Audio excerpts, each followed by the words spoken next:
Hola, bienvenidos. Welcome to the Good Expat Podcast. Here, you discover how to learn Spanish effectively, develop a confident mindset, and build meaningful relationship with the locals so you can embrace and enjoy your new life in Spain the right way.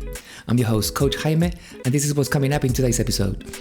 What also works, I've learned it in NLP, is when you learn a word, repeat it like 10 times in, let's say in this, I call it funny sounds. Like, let's say pesado, piñada, pesado, pero. Like, make a fool out of it. Make a really funny piñado. And then, like, because you say it so many different ways, then the right way kind of comes much easier. Okay, it's pesado, not piñada. For today's episode, I'd like to invite you to my weekly Intro to Spanish workshop, where I'll show you how to learn Spanish and integrate it in Spain while saving time, money, and effort. I want to guide you through my 6-step process that will help you choose the right way to learn Spanish for you, speed up your integration process by up to 55%, and avoid the 12 most common mistakes that I see expats often making in Spain. It's fun, it's interactive, and in just 60 minutes, you'll learn what would otherwise take you months to figure out on your own, even if you're already studying with a teacher. Would you like to join me live and 100% for free? Simply head over to ablaacademy.com/workshop. That's ablaacademy.com/workshop, or simply scan the QR code that you can see on your screen. And now, back to today's episode. All right, Damir, welcome to the show. Happy to be here, Jaime. Happy to be here. Oh, I'm super excited to talk to you because you came up with a very, very cool and interesting title or theme for today's conversation, and it's how to learn Spanish faster. Who doesn't like that? But with mind biohacking. Before going any further, I need you to explain what's biohacking. What do you mean by that? Well, biohacking in simplest form or term would simply mean, call it a shortcut, right? So there are many beautiful people in this world who actually figured out how brain works. I mean, brain is still a big mystery, obviously, but what we know, we actually know a lot more than we, think we know. So biohacking simply means a little shortcut. So brain has patterns how it works. I'm going to teach you some. So when you know how it works, you can manipulate it, obviously, to work it for you. Simple as that. So we're going to share some examples, and obviously not just examples, so it's boring. We're going to share some examples which you can use, not just to learn Spanish, you can use in life to make your life better, right? And it's just like a car, we all drive a car, but if you would sit down with a car mechanic, and he'd explain you, well, this is how machine works, this is what it can do, can't do, this is why tire pressure is important, and this is why, suspension has to be like this, like that, you would automatically drive better. You wouldn't be a world champion driver, but you would drive better because you would understand what can you and can't do, and how to, again, drive car, whatever, faster, safer, whatever you want to drive it, just by that knowledge. And this is exactly what we're going to do here. We're going to play around with some things, and hopefully I'll explain it good, because my English is second language. English is my second language. So if anything's unclear, please ask for explanation. So yeah, I'm just very curious about the content. The delivery, I'm sure, will be not as important. But you're gonna be very excited because it's something that we can, that our audience, or even myself, we can use apart from learning languages. If it's something that was going to help us understand ourselves a bit more and help us in everyday life, and learn things faster. Which, in order to learn things faster, to me, it's being more efficient. You got the long way where there are lots of obstacles, and then the faster, more efficient way. So any tips and tricks and shortcuts that we can learn today? Looking forward to hear them. Huh? All right. So I'm going to start. And of course, you feel free to ask for clarification or whatnot, and we'll just take it from there. So I tried not to put too many things. So hopefully I won't put so much so you don't remember. But anyway, so just to explain how mind works, so just bear with me. This will all connect to Spanish. Mm-hmm. And also I want to say, also Spanish is my third language. So I use these things on myself, You've right? When I applied it to learn, yourself. It's very yeah, fun. applied, yeah. So, and Awesome. also moved countries many times. So I had to learn English properly. I have to learn Spanish. It's always something for me. So I'm no stranger to learning new language. I should be better. But anyway, let's move on. So there is only two types of motivation in this for us humans. It's pain or pleasure, right? There is no more. Like there are more words for it. But if you look at it with children, like I'm a stepdad, it's very simple conversation for me. Please do this and I'll buy you an ice cream. If that doesn't work, if you don't do this, I will take the iPad away. Pain, right? Now, why is that important? Because brain will do anything to avoid pain, which is normal, right? We all want to live in comfort. We all want to speak perfect Spanish so, we can communicate and do whatnot. We wanted the comfort, but what happens with you learn Spanish? For example, you learn, give me a word, the Spanish word. Any did you teach? Which one? Pesado. Pesado, right? Yes. So someone says, oh, this is a hard word. I can't remember it. And this is what brain do. Oh, hard. We don't want hard. We don't want to go there. It's hard. Damir, don't use this word. Damir, this is hard. So it will literally make it hard for us, and it will do whatever it takes to avoid, right? So and in this case, it's kind of, you meant well, like, okay, I don't understand it well, but brain will try to avoid it. So it makes it even harder for you to learn, right? So instead of using the word pesado is hard for me. I don't know how to, oh my God, it's just too hard. You say something like, well, it's challenging. I can figure it out. Right? Then brain says, oh, yeah, you want to figure it out. Okay, challenge. Yeah, I can get over challenge. Challenge only means that you'll get over it one day, but hard means avoid, right? Avoid, get out of there. So, of course, don't lie to yourself and say, no, word pasado is so easy, but I can't remember it. Like, don't lie. That's just not good, right? So when you label in general anything hard, I understand it's hard and challenging, but try to use the word, hey, I can learn this, right? It's first time I've heard it. Of course, it's confusing or whatnot, but I can do this. Then your brain is on your side. Now you're using it, right, to work for you rather than to take away from it, right? Make sense?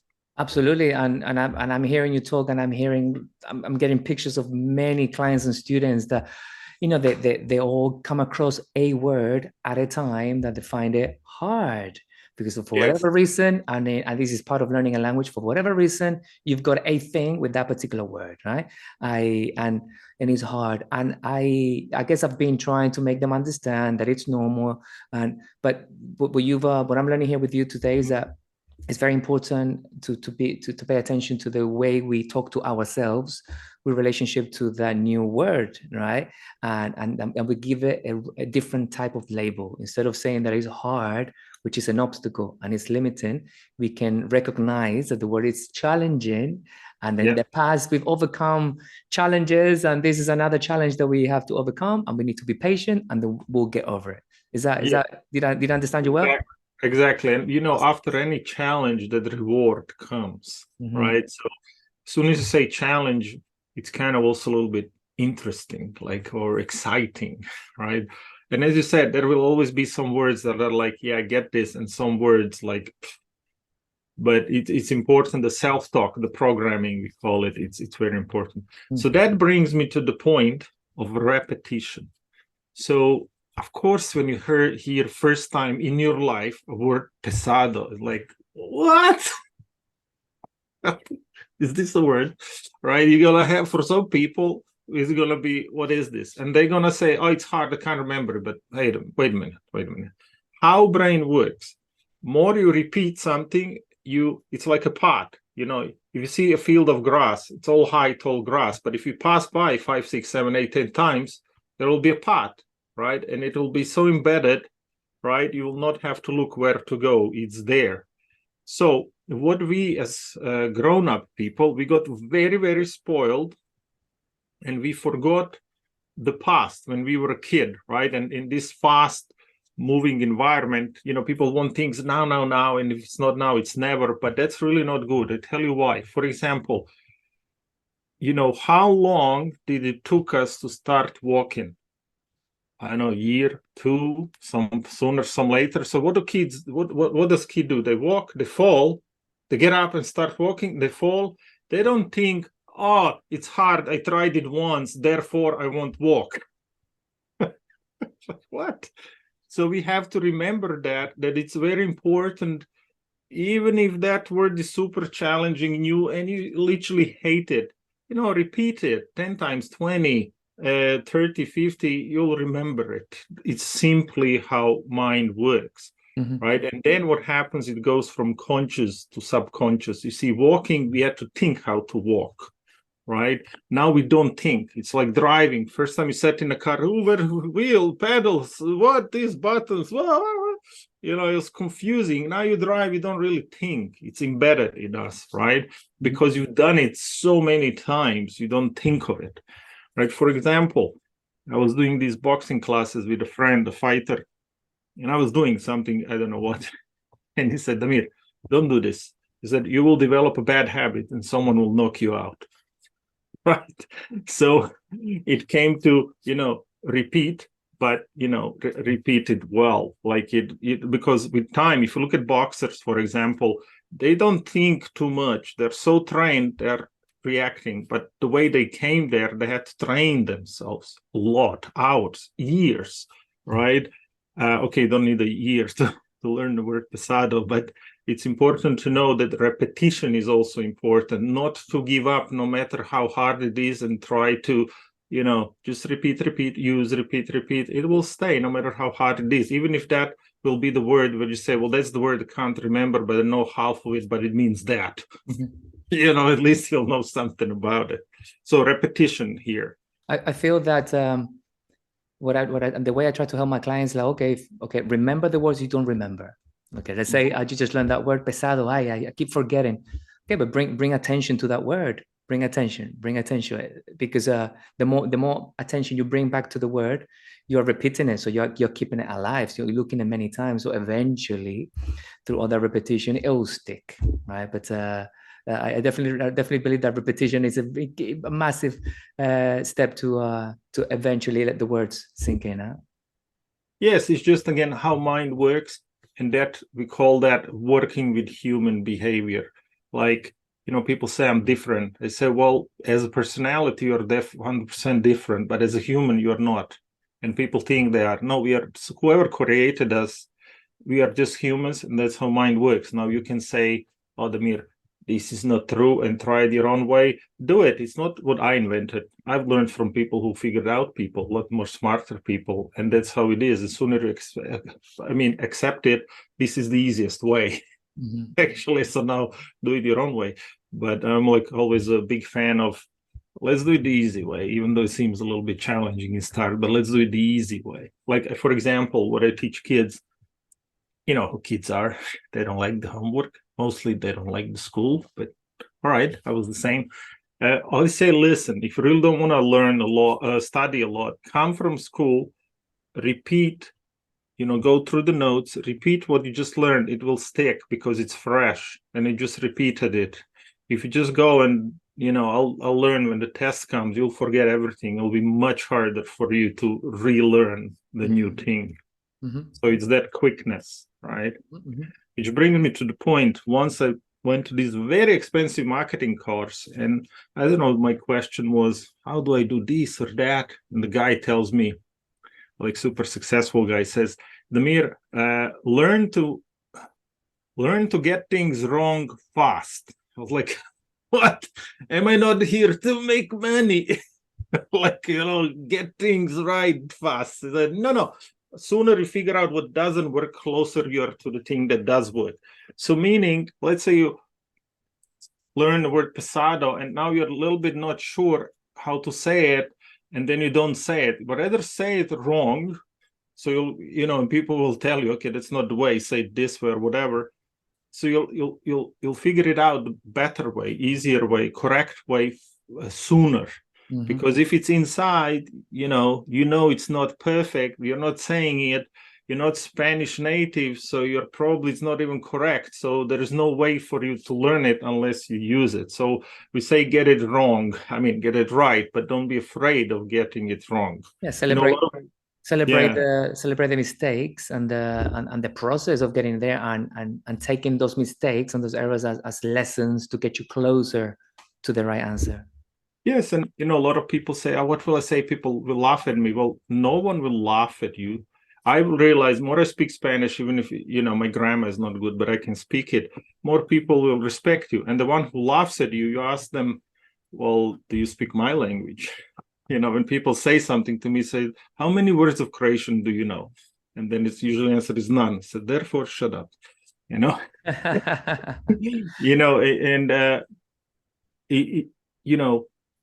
you wanna speak. For example, your students, you've learned something, you wanna speak it, because most people in the world, they don't really learn another language. So we are at that call it forefront of learning and making mistakes. So what? Mm-hmm. You're just like driving a car, just like walking. You're gonna make mistakes. You're gonna fall. You know what I'm saying? I think this ties up to a subject we've already covered on this podcast. It's about being perfectionism, and invite everyone listening to find that show, because it's that fear of that fear that kind of holds you back from making those necessary mistakes, those unavoidable mistakes towards mastering anything. Huh? Yeah, to me, there is no thing as perfectionism, because let's say something today, it's perfect. But if you are growing and you are as a person, then in 3 days that perfect won't be perfect. So you're in this perpetual state of non-perfection. Mm-hmm. So I say, if it's perfect for now, good for now, go for it. You're gonna tweak along the way, mm-hmm. right?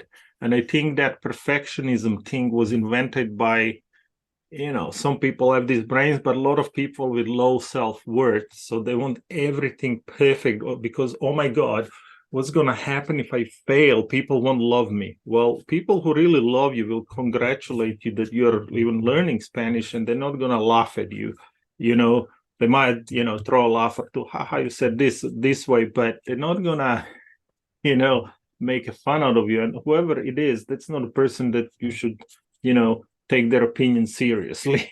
Yeah, so they might find cute or a little bit amusing the way you pronounce something, but if somebody's genuinely laughing at you, that's probably somebody that you don't really want to have around anyway. Huh? Yes, which brings me to a point. When I was in Australia, fish, salmon, salmon, or whatever you say it, I would say, "Oh, I just bought salmon." And I was saying this for 2 years, and my friends, they say, "It's not salmon, it's salmon." I said, "Why didn't you tell me?" He said, "But you said it's so funny." So we were smiling. I said, "Thanks, man." I'm sounding like a fool. But this is a very important thing that I've learned in life with languages. If ask your Spanish friends to correct you, because many times they'll understand you and say, "I know what I mean," but they won't correct you because they're trying to be nice. But you don't know. If you, Jaime, don't correct me, I think I'm speaking really good Spanish. So, and I'm learning that habit of boxing. Like, I'm learning the actual not the wrong way, not maybe the right way. So if you're surrounded by Spanish friends, say, "Please correct me if I say something wrong. I really want to learn." And that's a really fast way of learning, right? Because they are Spanish speaking. They know what you want to say. You might not pronounce it pesado, not pesado, pesado. Ah, okay, got it. It sticks much faster. Mm-hmm. Otherwise, the wrong word will stick. Mm-hmm. And you will say like me, "But no one told me." Mm-hmm. That's definitely, if you today we're talking about learning Spanish faster, and learning a few tips and tricks and hacking, asking for permission to friends and to tell them that it's okay to correct you, it's okay to interrupt you, to point at something out. It's like you say, it's one of the fastest way to developing a certain level in Spanish, huh? Because if you develop a friendship with somebody where you always speak on a level and you set the rules for that friendship, to expect that person to to change and to become a teacher as well. But they need to be invited to accept that role as well. So communicating with the circle, with your community, and let them know it's okay to interrupt you. You're not going to feel offended if they help you. That's very important. Yeah. Yes, and a lot of people think, I know that on the other side, oh, I didn't want to correct you, I didn't want to offend you or something like that. And I'm like, no, you should tell me. Please, like, yes. It's like, true friends. I expect my true friend, when I'm doing something wrong, to tell me, Damir, you're an idiot. What are you doing? But some friends say, no, but who am I to interrupt you? They're my friends. They know. I said, no, but that's what you have friends for, to tell you when stuff's good and when stuff's bad. So it's the kind of same thing. So another point, while we are at people, when you learn, this is what I've learned from Jim Quick. He's really one of the best guys in the world for memory things. Tell people about it. Hey, I've learned this new word, pesado. This is what it means. You're pesado. Tell it, kind of share it. This cool new word, or I have this challenging word, or I have this word I can't remember. No, just, make it alive, bring it into life, right? Which actually I have a note here. I spoke to a friend, he came from England. Oh, I don't know Spanish. I said, man, just learn as you need. If you go to shop and you see salad, then learn the word salad. Like, what are you buying? Learn what you're gonna use a lot. We were joking, Kanya, like a beer. Funnily enough, you learn all the words you want real quick. But it's same with this. Okay, maybe not the word you want, but learn to use it in real life, or ask yourself, where would I use it? How would this situation look like, right? And then apply it. Then it will stick, right? That brain loves that, different situations sticking. This is what it means and all that. Then it becomes much, much easier. I understand, you're not going to learn now all these words and use them tomorrow, but you can imagine where would you be using them and how situation would look like, right? I absolutely agree. One of the tips that I give my clients is that every time they learn a word, even though the word is being given to them in the context that we're learning in the unit, or something that is come up for that's relevant for them, I invite them to use the imagination to see that word being played out in a real situation, because they're connecting to a real life situation, and then it kind of makes a much more memorable and a much more useful word, rather than. That's why I've got a problem with, for example, these free mobile apps. They just teach you random words that you're like, well, I don't need how to say coat or brown coat or whatever. But even if I'm just being given a random word, if you use your imagination, when would I use the color? When would I use this? That will help you in a real conversation for sure. Yeah. So that works. What also works, I've learned it in NLP, is when you learn a word, repeat it like 10 times let's say in this, I call it funny sounds. Like, let's say pesado, piñada, pesado, pero. Like, make a fool out, make a really funny pesado. And then, like, because you say it so many different ways, then the right way kind of comes much easier. Okay, it's pesado, not piñada. What? Okay, fine. You kind of throw yourself, out of the, how should I say, out of the comfort. Like, saying it funny, it kind of sticks. Then this is not working. That's not the right word. Okay, pesado is the right word. I actually forgot scientifically how it works. I can have a look, but it doesn't really matter. It does work. It's that, see it many different ways, and then hear it many different ways, and then it will, stick, right? So to repeat it to yourself with different voices, out loud. Pesado, peñado, peñado, pesado. Trying to get the right. Are you trying to get the right pronunciation, or are you also sort of giving the wrong pronunciation? Go right pronunciation, but make a mistake also. So okay. So you hear yourself saying it wrong, and you hear yourself saying it right, and then you can really see where you should be, right? And then with that, and also have fun in between creating voices. All right. Yeah, so it's a fun way to work to learn. I mean, maybe not with every word, but you can definitely try the challenging ones.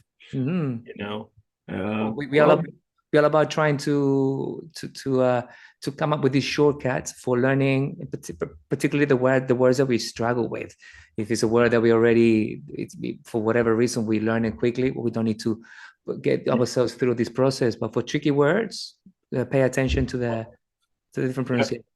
with tricky words, there is few things. If you look at our modality, we hear, we see, we smell, we taste, right? And we feel.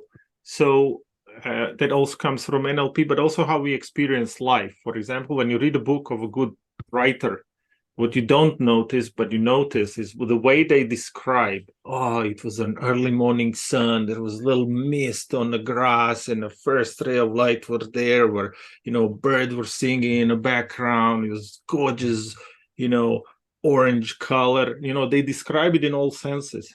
So what you want to do with word is the same, because when you hear it, it's just a word. But okay, when you describe, let's say, situation like Pesado, how would that look like? Where would I be? What's the visuals? What's the smells? What's the sounds? Like, if you make it live through senses, then you remember it more. Because for example, when I studied memory with Jim Quick, you can easily remember 5, 6, 7 words. But when you go to 15, 16, 20, 30, then you kind of, they take you on a journey. Like, there's things with numbers, right? 2, you can say, well, 2 is 2 hands. 1 sun is the one, right? And then you can connect the elements, visual elements, to the word, and you can pick anything. Like, I was thinking of your name, Jaime, right? So if I were to remember your name, it's ha ha. But Jaime on Croatian, how you spell it, is name. Ha, Ime. Oh, ha, name. Jaime, or Jaime Michael. So you know what I'm saying? You're creating all this visual. So for every word that you have a challenge, try to connect it to a picture or a sound, whatever works for you, or a feeling, right? And then it'll stick better, right? Because as you said before, some words will be naturally easy. Some words are more challenging. Okay, the challenging one, what does it remind me of? Is it the feeling? Is it the smell? Is it situation? Is it none of that? Okay, let me create the situation. Let me create a scenario. Where would it be? Or, and then it's much easier for us to comprehend, because when we speak, some people you say literally visualize a beach. They're like, can't see nothing. And that's okay, because that's their modality. But they can hear the sound, or they can feel the warmth. So with words is the same. Figure it out, use all the modalities, it will stick, right? It will stick easier, right? And again, repetition. Everything here is a repetition. Like, nothing without repetition. But again, that if you learn the word, do this, and preferably use it soon, it will stick much faster. Of course, as you said, it's impossible with everything you teach your students, but if you follow that path, it is easier, it is simpler, right? Damir, I'm hearing you talk, and I wonder if everything that we're discussing here today is not for everybody, because I feel that some listeners, some people might be a little bit, I'm not going to be doing voices, or I don't have that capacity. It is something that different types of people, students there, that where this is going to be more useful than to others, or a different type of personality, character, mindset.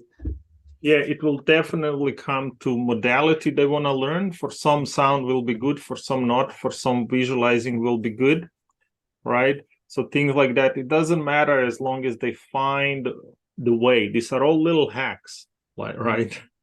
So if you follow them, so most important ones are like, don't make it in a word hard, make it challenging, or I can figure this out. That's the most important thing, and repetition.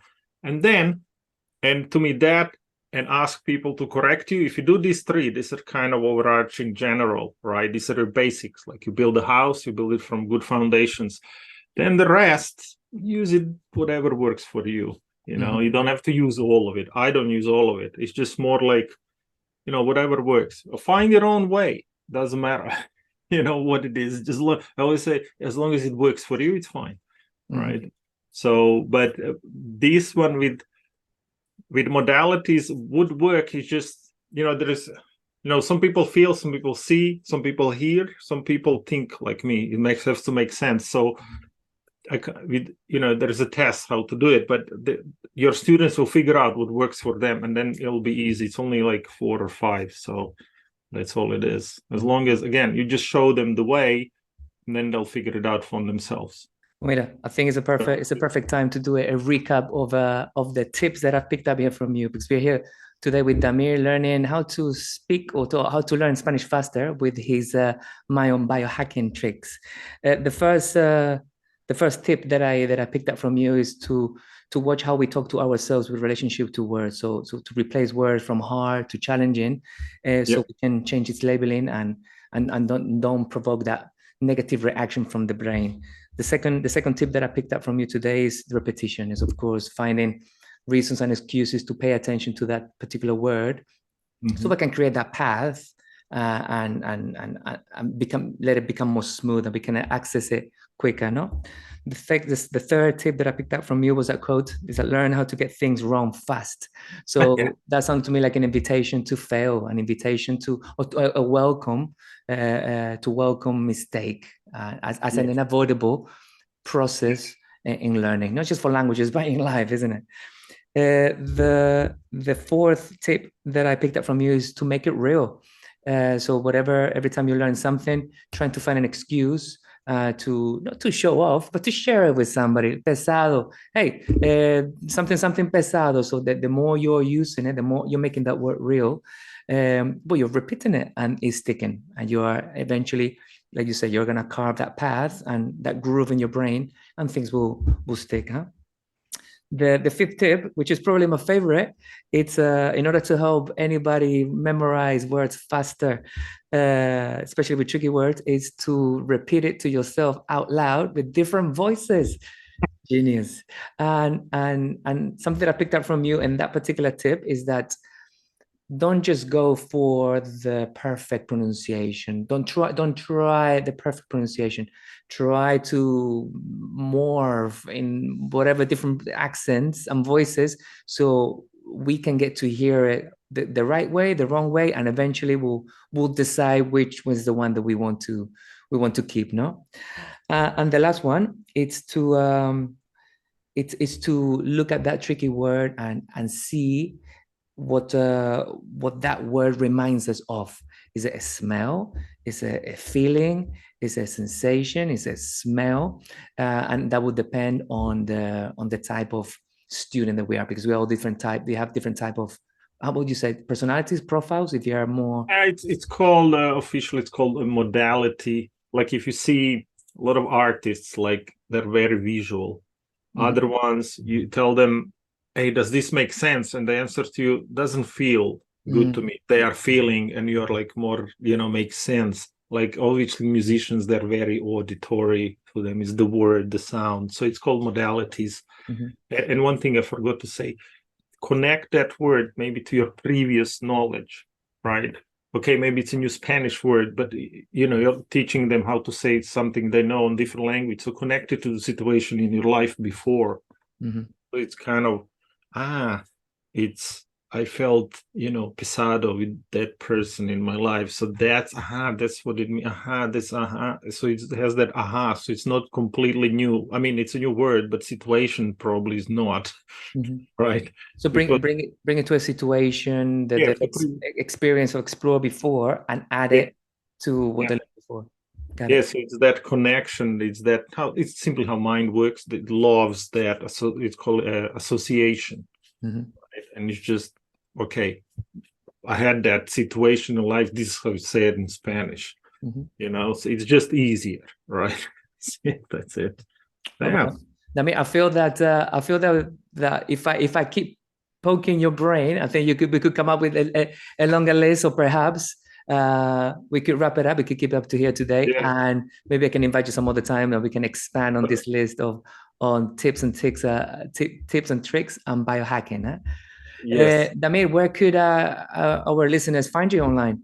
I will send you a website. I'm just working on it. It's not officially published. I had some tech issues. It's called empoweredforlife.co, even though I write about a lot of things there, not necessarily about these hacks, but actually what I'll send to you maybe is the YouTube link. There is a lot of short videos about little hacks, how to be happy, how to do this and that and whatnot. So do we have a handle? Do we have a handle for your YouTube? I do have, but don't ask me. I have Instagram also. It's all there too. But I'll send it to you one. Anyway, can I send it to you later? Sorry, I know this is very no problem. Unprofessional of me. No pasa nada. No pasa nada. You can add it later, right? No problem. We'll put on the show's notes. Yeah, put there. There is a lot. I do have a program where I teach people these hacks. It's so funny when you know, because it's all connected. You know, it's all that. You know, people are afraid to say something, but it's connected to their fear or an anxiety, but you know, when you know what it is, when you solve it, then you know, it doesn't bother you anymore, right? And one part that I want to leave you with is to embrace the discomfort, right? Because if you look at going to gym, you lift something heavy, like, oh, my God, pain. But the second after, you feel like, oh, I'm so strong. All right. But you wouldn't be there without the discomfort. So it's same here. Okay, yes, it's challenging word. Yes, it's new language. Yes, you just arrived in Spain and you don't know anyone. So it's discomfortable, but guess what? You learn the word or two, then 5, then 10, then 20, and then the comfort comes right away, right? So embracing the discomfort, the errors, as you said, and all that, that's great. Go for it, because comfort will come sooner. Well, I think the real challenge, and this is something that I've worked on myself, and I feel that I'm quite comfortable on this process, is in actually finding pleasure and enjoyment on that discomfort, because I'm not putting attention on that part of the process. I'm putting more attention on the benefit, on the result. So I'm actually enjoying, you know, getting that extra push. I'm getting that pain and those cold showers and that showing up, and this is like finding that enjoyment there, because it's part of having a good life and abundant life that we all want. Huh? So that's the real challenge. So thank you for bringing that up. Yes, like Mike Tyson said, discipline is doing the things you hate like you love them. Exactly. That's why he was a champion. And when nobody is looking, and there's nobody but you to prevent you, to get on the way, and you still do it, that's discipline. Yes. Yeah, I do. Like, for example, I wake up, I stretch a little bit, literally not even 5 minutes, and then I do a set of push-ups or some exercise. But for me, that's very challenging because I'm not a morning type of, you know, jump out and run, go to gym now. I'm like, oh geez, I woke up, it's just, I'm slow. But I know, and every morning is the same. Oh, should I do it? Should I not? Okay, just do it. So it's very discomfortable for me, to be honest. But right after, I'm like, oh, I'm so happy I did it. And it's just that reminder, no matter what comes in a day, Damir, you know, it's not comfortable, but afterwards you'll be happy. And I just remind myself every day. I say to, you know, my clients and friends, just put yourself out of comfort every day. Physical exercise for me is the easiest, but hey, do it in your own way. Cold showers, very good. Million other ways, but just make sure it's really discomfortable, not like, oh, it was easy. Should not be easy. Should be challenging. Should be something you really want to avoid. But then it reminds you of this, you know what, already the cold shower, one word won't break me. You know. And for anybody living in Spain, saying hello to your neighbor in Spanish, that could already be uncomfortable. And look at how easy. Hola, you're like, oh, those fears, and you know, it's as easy as that. Obviously, it's easier said than done, but it's accessible to everybody. To you know, anybody listening to living in Spain, to do something uncomfortable, and eventually you find the enjoyment, and you might meet new people, and you get comfortable and good at your Spanish by doing that. Yeah. Well, Damir, thank you very much. I really enjoy this. I think our audience are going to find this very valuable, and I enjoy learning from these tricks that I'm going to be using myself as well. So I'll share your information on the notes so people can find you online. Beautiful, no problems. Happy to help. A lot of free stuff, a lot of free things, and I do have want to tell us special videos on anxiety and fear, which might be one of the challenges for the students. Oh, what will happen? Well, I explain. I'm not going to go it now because we are over time. What fear is, how to dissolve it, and then it's much easier to get over it. Obviously, consequently gives you the call it courage or self confidence, to speak more freely.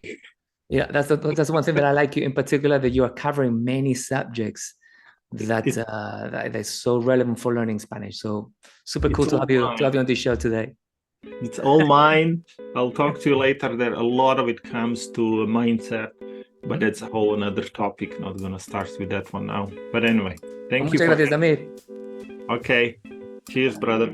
Hey everyone, if you're enjoying the podcast, I've got a small favor to ask. It would mean the world if you could take a moment to like, comment, and leave a review, please. And if you're feeling extra generous, share with your friends or tag someone who needs to know about this podcast. Word of mouth is powerful in helping me spread my mission of breaking down language barriers and bringing people together. And I'd be incredibly grateful for your support. Thank you so much for being part of the Good Expat community and for spreading the love.